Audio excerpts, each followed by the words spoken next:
Pemirsa, upah yang diterima guru honorer saat ini dinilai masih cukup rendah. Kondisi ini tentu harus mendapat perhatian khusus dari pemerintah.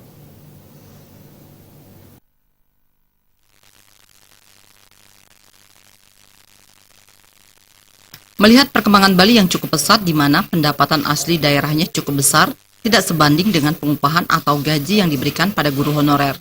Akademisi Pendidikan Iwayan Suklarnate menyatakan, pemerintah seharusnya memberikan perhatian khusus. Jangan sampai gaji yang diterima guru honorer tersebut sangat rendah.